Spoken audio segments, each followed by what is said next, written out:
What's going on YouTube, man? So today's video is going to be about how to deal with maintenance control.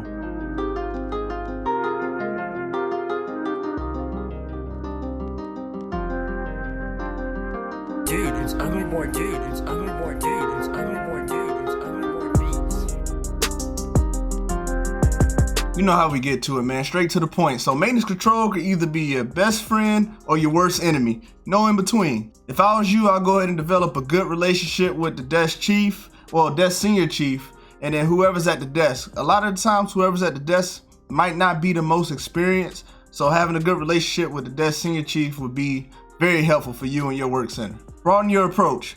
Now, you got to understand, they're trying to help everybody out. You got to think bigger picture. It's not just you. So when you go to maintenance meeting, chill out, just listen to everybody, see what they got going on and how it's going to affect you later. Now, maintenance meeting is not going to be like, this is what's going to happen. This is what they plan on happening. And then as things break, as pilots come back and then they, announce that something went wrong, then the mission essential element is going to change like almost instantly.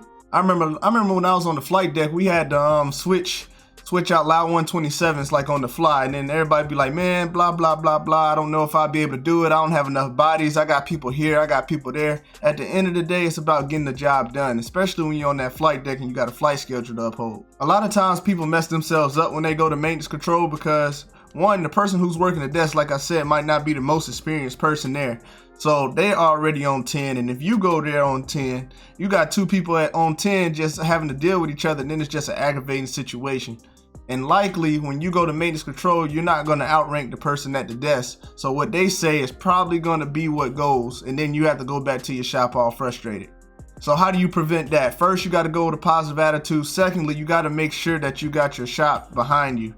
So like if you're a third class, second class, or even a first class watching this, but you're not the LPO, you're just a shift supervisor, right? Make sure that the chief got your back, the Divo got your back, or gunner got your back. Make sure somebody of higher ranking than you knows what's going on as well. I highly suggest you go ahead and get yourself, get your knowledge up, man. Get in those books, get your knowledge up, because there's no reason you go into maintenance control if you don't know what's going on yourself. And you got to know what's going on around you. So the best way to do that is to talk to other shops. Even if, you went to maintenance meeting, everything's good to go. Like I said, things change. Before you got to drop a tank, make sure that the fuel is emptied out of it.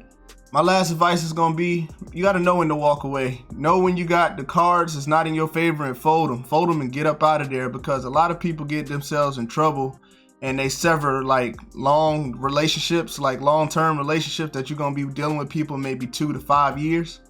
You don't want to end relationships based off one bad experience at the desk. And if you had that bad experience at the desk, go man to man, woman to woman, man to woman, whatever situation you got going on, and talk to that person and go ahead and clear the air so that y'all can have a good working relationship. Having a good working relationship is going to save you a lot of time. It's going to save you a lot of heartache. You don't have to think about like, man, I don't really want to go talk to this person right now, but I have to. Or, hey, can you go talk to this person for me? You ain't got to deal with all that. So make sure that you keep yourself in check. Like, you got to think about like you first, and then you approach them. And if they come at you sideways, that's what you got to chain of command for. Good luck to everybody dealing with maintenance control. That's how I dealt with it.